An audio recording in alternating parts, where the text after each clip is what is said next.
So today I'm going to have a quick chat to you about focus stacking. And focus stacking is basically where we set our scene up on the camera, but we want to get as much in focus as we can. And in some scenes, you just can't get that. So the idea of focus stacking is keeping the camera dead still. You select focus points throughout the image, so starting at the foreground and then selecting various items throughout all the way to the background, so that you've got sharp in focus images throughout the scene. What we then do is we use Photoshop to blend these images either automatically if we can get away with it. If not, we have to do it manually, more so for landscapes, to bring those images that we've shot into one image. So in this quick tutorial or dummies guide to focus stacking, I'll just talk you through a very quick way of setting this up and getting it through Photoshop to get the result that you want.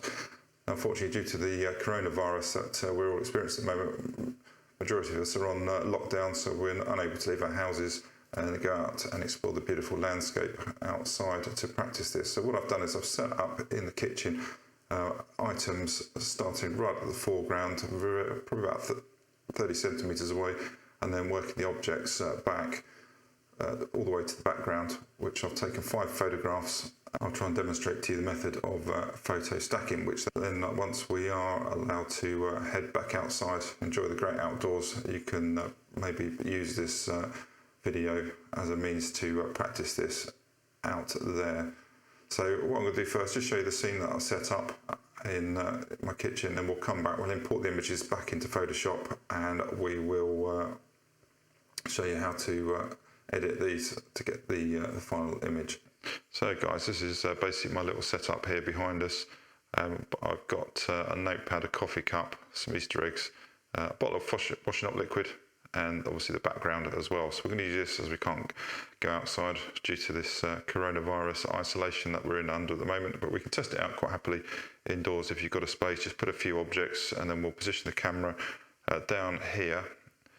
We'll set the focus on each object, making sure that we don't move the camera during this process, otherwise it will mess it up. And then what we'll do is we'll take a picture of the scene, initially focus it on the notepad, and then we'll go to the coffee cup, and then we'll come over to the Easter eggs, then to the washing up liquid bottle, and then over to the back of the kitchen there, just to give us a full depth. Now we're never going to get this depth of field with each in focus if we decide to even shoot at a high f-stop, say f11 or higher on there. It's just not going to work. We're not going to get that depth of field on there. But by taking the steps, importing it into Photoshop, then we can build this up, and as you'll see, we'll get the image sharp right the way through the actual scene on here. Now, if you need to have an idea where I've shot the focus from, I've basically come down to about here, and as you can see there, it gives me each object in the frame so that I can just touch focus on the back of the screen on each one to build up those the 5 images. And this is going to work exactly the same as if you're in the outdoors with landscape or anything else for that matter that you want to photo stack.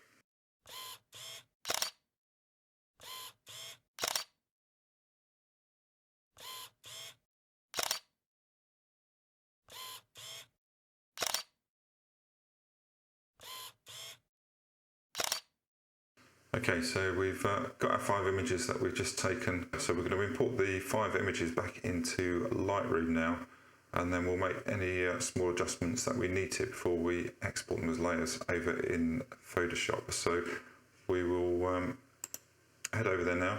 So over in Photoshop, I've just gone to the Import tab, and I've just selected the 5 images that I've got here. So we'll import them in. Taking a little bit of time this morning.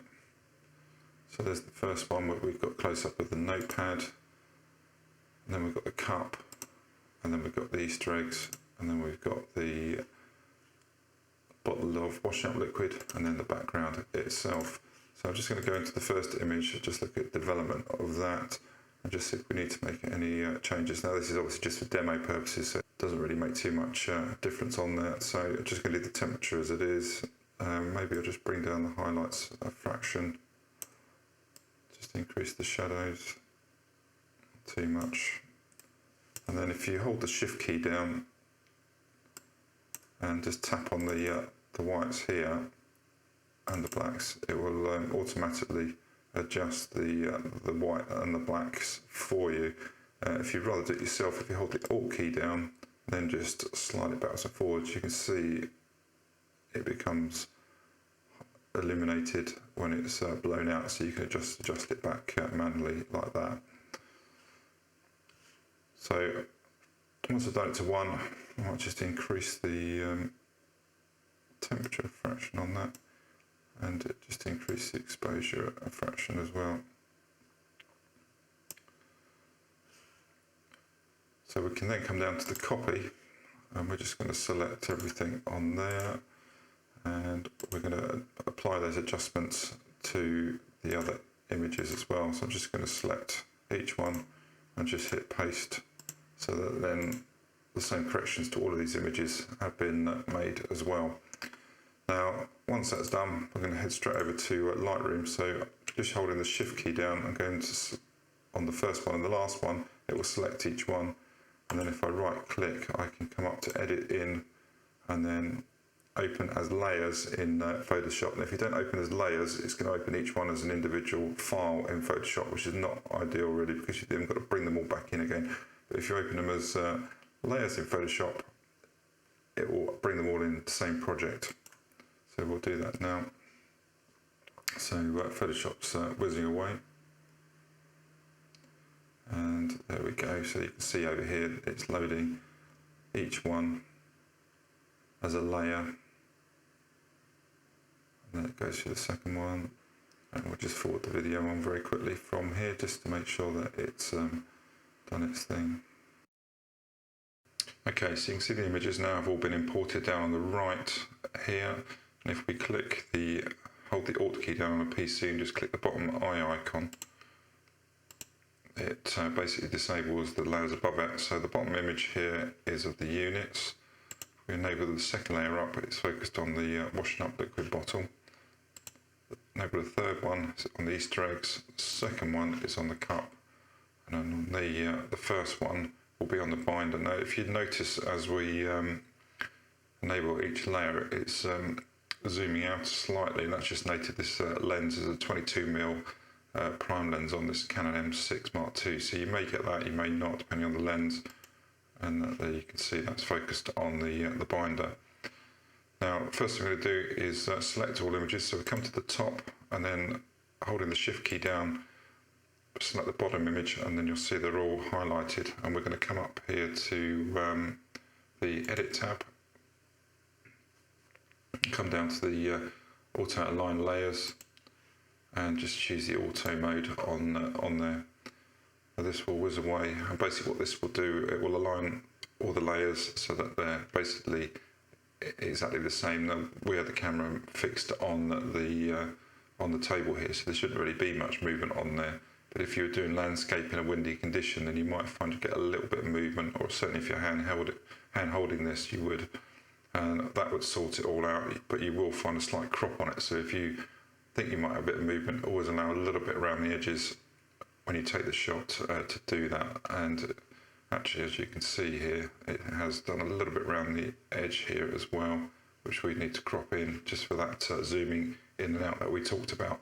Now, while these are still selected, the next thing we're going to do is just try the auto mode, see what that gives us. We're going to come up to edit, come down to auto blend, and then here it's got stack images. So we're going to select OK on that. And as it says there, blend selected layers based on the content. So this is going to use the intelligence of Photoshop to blend those images together. So we should find that we get each subject in focus, and down here on the right, as it whizzes away. So down here on the right, we will get a layer mask over these images, and then it will generate a final image for us based on that. So there we go. So down on the right here, this top layer is the merged image.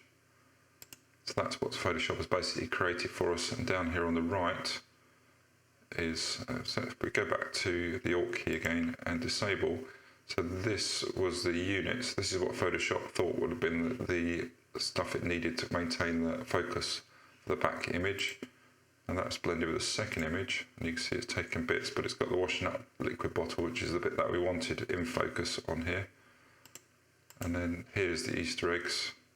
So if we start adding those back in, it basically builds the picture up all the way to the front of everything being in focus. Now if we hold the control and spacebar down and just click, we can have a little zoom around that image just to make sure that it all looks not too bad. And actually it's done a pretty good job with that. Sometimes you'll find that you end up with a bit around, especially in landscape photography, that it's not quite done a good enough job, especially if you've got bushes that are moving or trees that are moving. So you're going to end up having to do a little bit more work with that. So just get back to full image again, control, hit the 0 key, and that is pretty much it.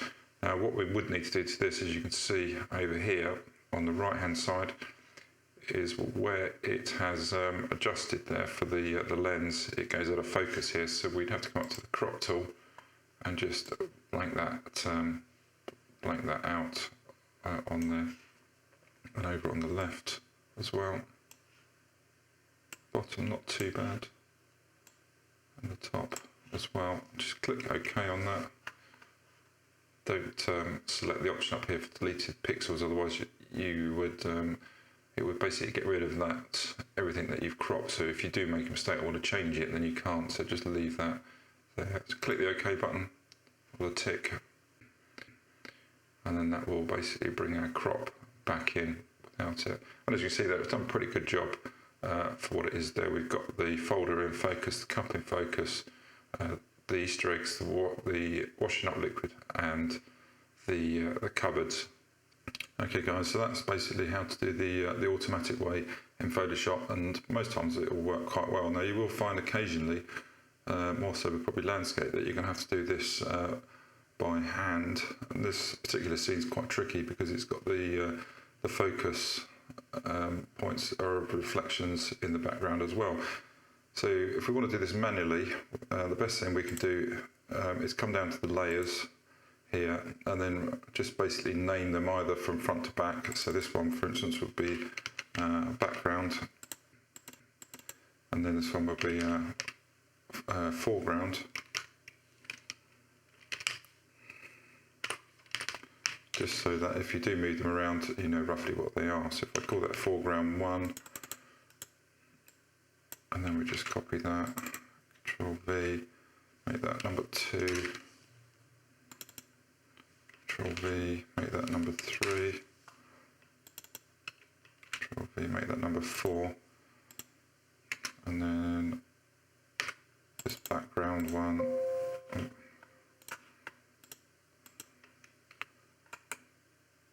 okay, we'll leave that so we know that's the background, which would be back number 5. So we've got those listed.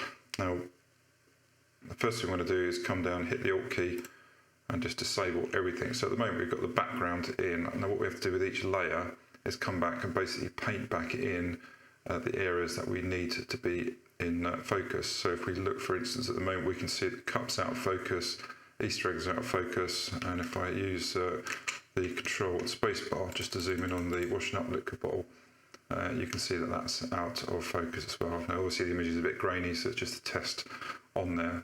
So how do we get around that? So first thing we're going to do is enable our foreground 4, which is the washing up liquid bottle. Again, if we zoom into that, you can see that that has now come back in to focus. And if I toggle that on and off, you can see like that.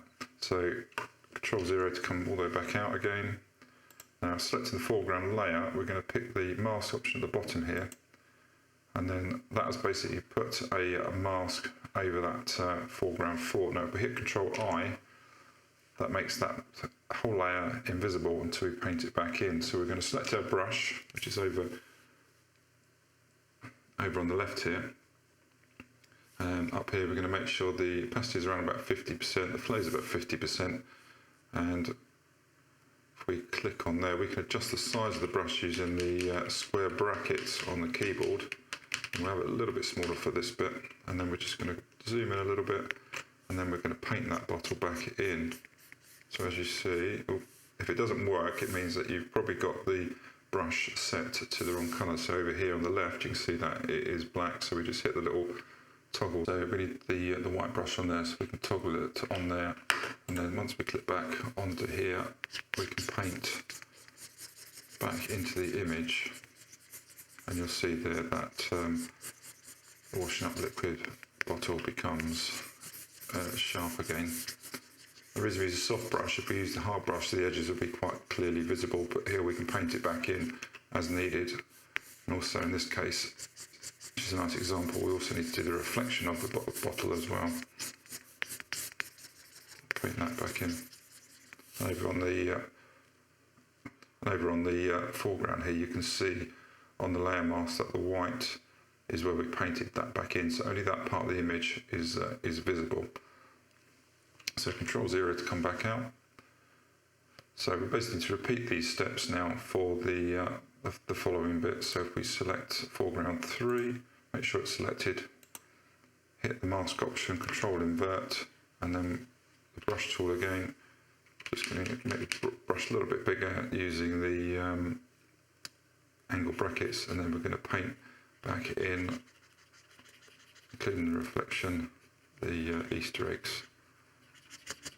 Now obviously you take a bit more time over this, I'm just doing it for demonstration purposes, and you could even go as selecting the select tool here and actually selecting that area that you want to with there, and then if you come back to the brush tool, you can basically paint to your heart's content, and it will just only paint within that area, and then Control-D gets rid of the selection. So foreground 2, which is going to be the coffee cup, layer mask, Control-invert, and then once again we could use the select tool on here. We'll see how good a job it does with the handle. So yeah, still this, again, quite a tricky one to do because it's overlaying it, so let's just get rid of that. And we could zoom in and take a bit of time over this. We'll do it nice and quickly so we don't keep selecting the spoon. Let's make the brush a little bit smaller just to run around the handle. But you basically get the idea of what you need to do on there. As you can see, the more we paint, the more that comes back into focus on there. And then last but not least, layer mask, Control-invert. We can paint back in the binder up here. Again, over the edges on the right here, you can see where it's cropped it on there, so we'll have to address that afterwards. Now in this example, probably the Photoshop version did probably a better job than I'm doing here. But as you can see, it does work quite nicely. Now, if we zoom in here, because of the reflection it was focused on, if I start to overpaint on here, you can see it actually takes the clarity away there. So you just have to be a little bit careful what you're doing. Now, if you didn't have the reflection, you could just use a big brush and paint in this whole area onto this area.